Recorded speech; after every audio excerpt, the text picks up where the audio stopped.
ओम नमः शिवाय। नमस्कार दोस्तों, आप सबों का मेरे चैनल जय श्री राम पर स्वागत है। शिव सत्य है, समर्पण है, त्याग है और परिभाषित होने से परे है। शास्त्रों में कहा गया है कि जिस तरह सत्य और शक्ति एक दूसरे के बिना अधूरे हैं, जिस तरह आत्मा और मन के बिना शरीर जागृत नहीं हो सकता, उसी प्रकार शिव और पार्वती को एक दूसरे के बिना कल्पना नहीं की जा सकती है।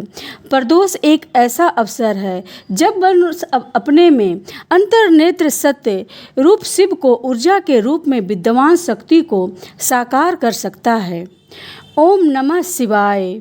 शुक्रवार को पड़ने वाले प्रदोष को शुक्र प्रदोष के नाम से जाना जाता है। प्रदोष व्रत को हिंदू धर्म में बहुत शुभ और महत्वपूर्ण माना जाता है। इसी दिन पूरी निष्ठा से भगवान शिव की आराधना करने से जातक के सारे कष्ट दूर होते हैं और मृत्यु के बाद उसे मोक्ष की प्राप्ति होती है। पुराने के अनुसार एक प्रदोष व्रत करने का फल 2 गायों का दान जितना होता है।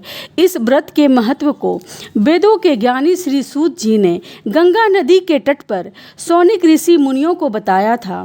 उन्होंने कहा था कि कलयुग में जब अधर्म का बोलबाला रहेगा, लोग धर्म के रास्ते को छोड़कर अन्याय के रास्ते पर जा रहे होंगे, उस समय प्रदोष व्रत एक माध्यम बनेगा जिसके द्वारा वह अपने पापों का प्रायश्चित कर सकेंगे और अपने सारे कष्टों को दूर कर सकेंगे। सबसे पहले इस व्रत के माध्यम को भगवान शिव ने माता सती को बताया था। उसके बाद सूत जी को इस व्रत के बारे में महर्षि वेद व्यास जी ने सुनाया, जिसके बाद सूत जी ने इस व्रत को महिमा के बारे में सौनिक आदि ऋषियों को बताया था। सूत जी सौनक ऋषियों के प्रदोष व्रत की कथा सुनाते हुए कहते हैं कि शुक्रवार प्रदोष व्रत के कथा के अनुसार एक नगर में 3 मित्र रहते थे, राजकुमार, ब्राह्मण कुमार और तीसरा धनिक पुत्र। राजकुमार और ब्राह्मण कुमार विवाहित थे। धनिक पुत्र का भी विवाह हो गया था, लेकिन गौना शेष था। एक दिन तीनों मित्रों स्त्रियां की चर्चा कर रहे थे। ब्राह्मण कुमार ने स्त्रियों की प्रशंसा करते हुए कहा, नारीहीन घर भूतों का डेरा होता है। धनिक पुत्र ने यह सुना तो तुरंत ही अपनी पत्नी को लाने का निश्चय किया। तब धनिक पुत्र के माता पिता ने समझाया कि अभी शुक्र देवता डूबे हुए हैं, ऐसे में बहू बेटियों को उसके घर से विदा करवा लाना शुभ नहीं माना जाता है।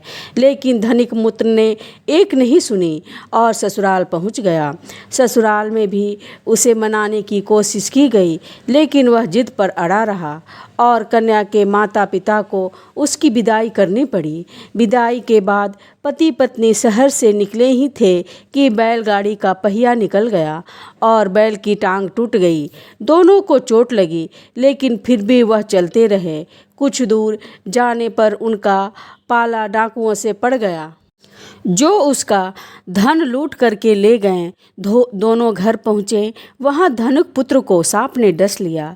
उसके पिता ने वैद्य को बुलाया तो वैद्य ने बताया कि वह 3 दिन में ही मर जाएगा। जब ब्राह्मण कुमार को यह खबर मिली तो वह धनिक पुत्र के घर पहुँचा और उसके माता पिता को शुक्र प्रदोष व्रत करने की सलाह दी और कहा कि इसे पत्नी सहित वापस ससुराल भेज दें। धनिक ने ब्राह्मण कुमार की बात मानी और ससुराल पहुंच गया। वहां उसकी हालत ठीक होती गई, यानी शुक्र प्रदोष के महात्म्य से सभी घोर संकट दूर हो गए।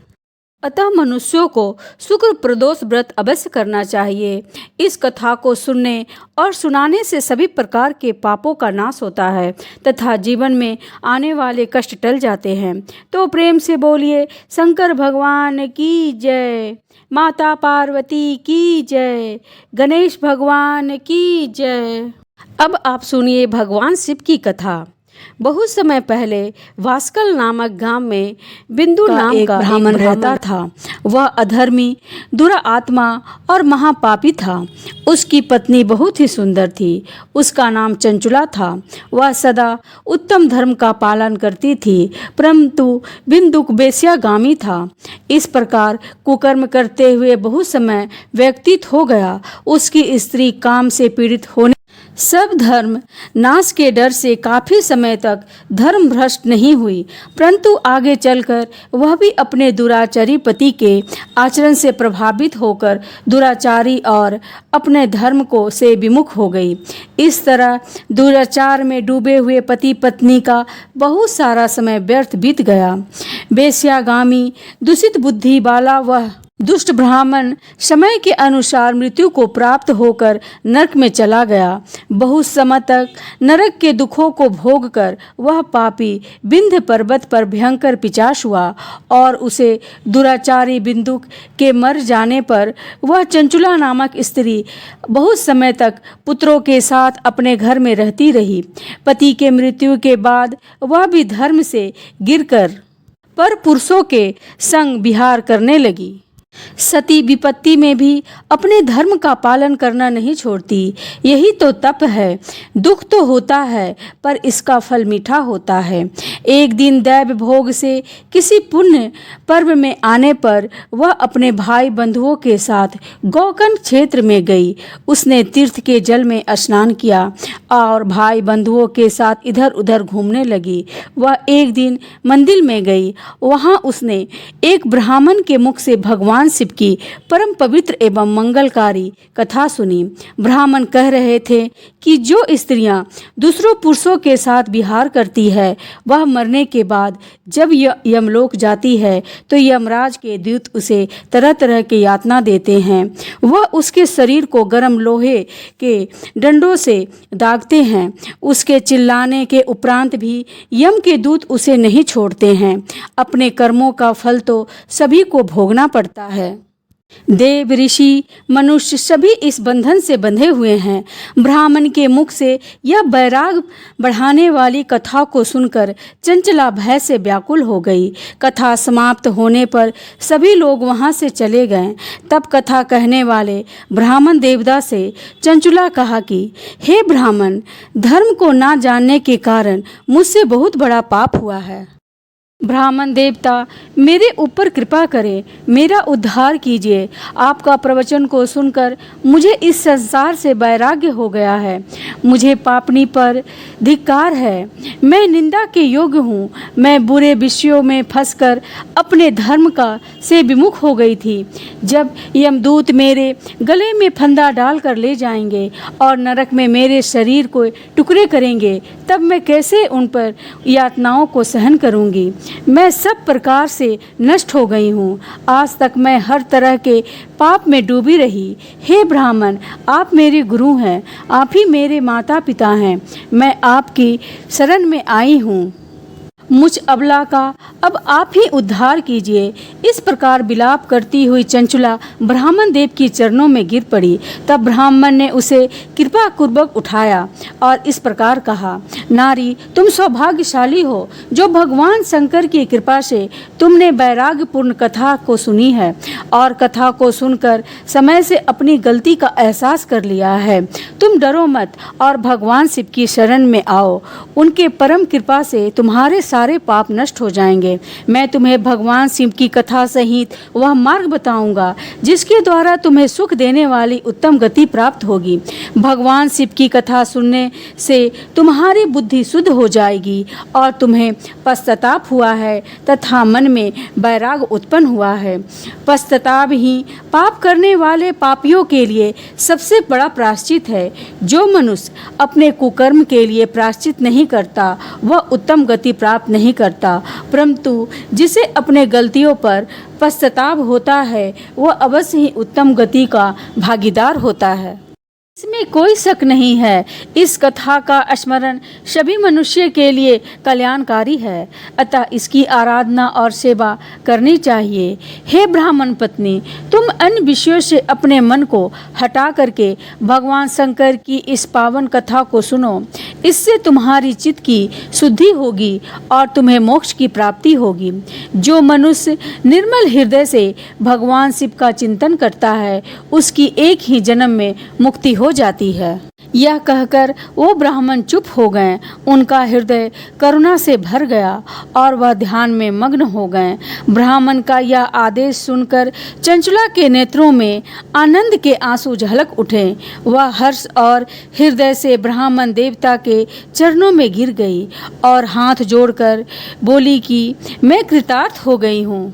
हे ब्राह्मण, शिव भक्तों में श्रेष्ठ आप धन्य हैं। आप परमात्मदर्शी हैं और सदा परोपकार में लगे रहते हैं। साधु, मैं नरक की समुद्र में गिर रही हूँ, कृपा करके मेरे उद्धार कीजिए। जिस पौराणिक और अमृत के समान कथा की बात आप कही है, उसे सुनकर ही मेरे मन में वैराग उत्पन्न हुआ है। उस अमृतमयी कथा को सुनने के लिए मेरे मन में बड़ी श्रद्धा हो रही है। कृपया आप मुझे उसे सुनाइए। कथा सुनने की इच्छा मन में लिए हुए चंचला उस वहीं रहने लगी। उस गोकर्ण नामक महाक्षेत्र में उन ब्राह्मण देवता के मुख से चंचला भगवान शिव भक्ति के ज्ञान और वैराग्य बढ़ाने वाले और मुक्ति देने वाले परम उत्तम कथा सुनकर कृतार्थ हुई। उनका चित्त शुद्ध हो गया। वह अपने हृदय से शिव की स्मरण करती थी। उसके बाद अपना समय पूर्ण होने पर चंचला ने बिना किसी कष्ट के अपना शरीर त्याग दिया। उसे लेने के लिए एक दिव्य विमान वहां पहुंचा।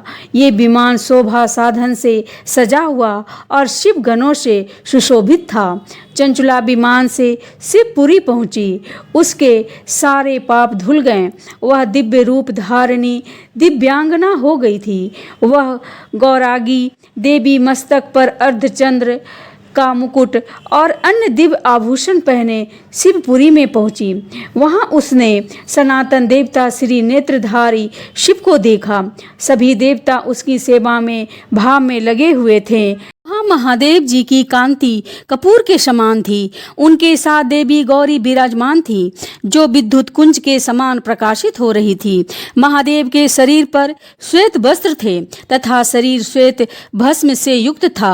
इस प्रकार भगवान शिव के उज्जवल रूप को दर्शन पा करके चंचला बहुत प्रसन्न हुई। उसने भगवान को बारंबार प्रणाम किया और हाथ जोड़कर प्रेम, आनंद और संतोष से युक्त होकर खड़ी हो गई। उसके नेत्रों से आनंद के आंसू की धारा बहने लगी। भगवान शंकर और भगवती गौरी उमा ने चंचला को देखकर अपने पास बुलाया और गौरी उमा ने उसे अपना सखी बना लिया। चंचला सुखपूर्वक शिव के धाम में उमा देवी की सखी के रूप में निवास करने लगी। एक दिन चंचला आनंद में मगन हो उमा देवी के पास गई और दोनों हाथ जोड़कर उनकी स्तुति करने लगी। स्कंद माता उमा, आप सभी मनुष्यों एवं देवताओं द्वारा समस्त सुखों को देने वाली हैं। आप शंभु प्रिय हैं। आप ही सगुना और निर्गुणा हैं।